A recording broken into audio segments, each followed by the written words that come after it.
OK, so let's try and make sense of all of this. First of all, were you surprised by the Speaker's ruling?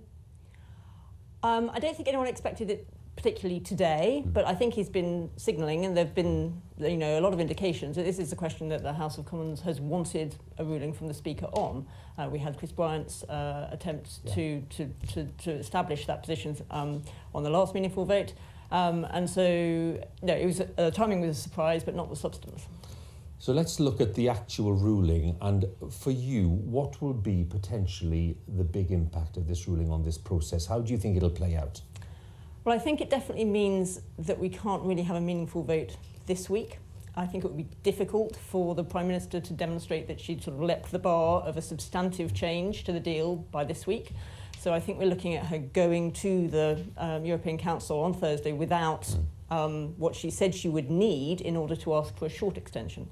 So she said to the House last week that for a short extension they'd have to have voted for her deal by the time she went. So she won't have that in the bag.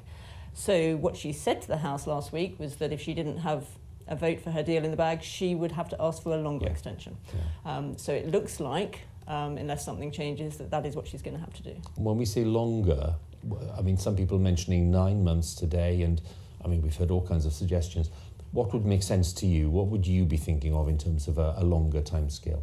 Well, I think from the point of view of the EU, there's no point having a short extension unless the deal is pretty much done. So if they're going to contemplate a longer extension, they've got to see that something might be going to change. And if something's going to change, you need long enough to negotiate that. Now, we've got to factor in the fact that they've got elections at the end of May. Then there's the whole business of setting up a new commission. So the EU isn't really going to be in a position to negotiate with us until getting close to the end of the year.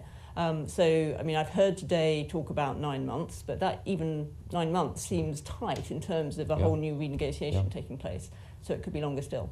And of course, if it were to be 9 months or even longer, we then have the issue of whether the UK is to take part in European parliamentary elections, like the other 27 member states. And that in itself as well presents another complication for the government.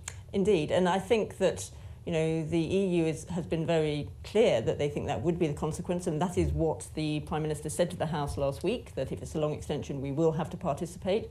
I don't think that's an attractive prospect for many politicians, but at the end of the day, the EU has the risk that all their business is sort of invalidated by having a member state who's not represented in the Parliament. It would be a problem for UK citizens who's under the treaties that we're still a part of, their right to be represented would be being, not met, and they could potentially challenge that in court, which would be a further headache for the government.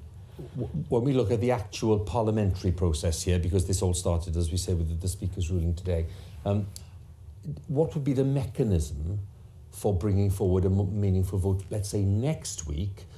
How on earth does the Prime Minister get to a position, even by next week, where she can put together something which is to satisfy the Speaker's own conditions about something which is not simply replicating the bulk of what's been there before? Even that is a challenge, surely. Yes, that is a challenge, and I think, he gave the example of the change between the first meaningful vote and the second meaningful vote, saying that what had changed there had been that the Prime Minister had gone back to the EU, she had negotiated what she said were legally binding significant changes, and that those were represented in documents, 3 documents that the House had before it.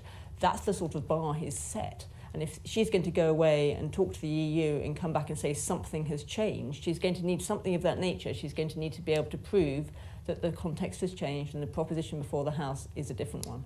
Do you think we'll look back in a few months on today as being a particularly important milestone in the Brexit process? I think it is very significant, and I think that what the Speaker has done is to try, as he has in the past on other subjects, to reassert the rights of Parliament over government, and to say, actually, you can't just bring a question back to the House again and again and hope for a different answer. Hannah, very good to talk to you, and thanks again for sharing your expertise with us. Thank you very much indeed. Pleasure.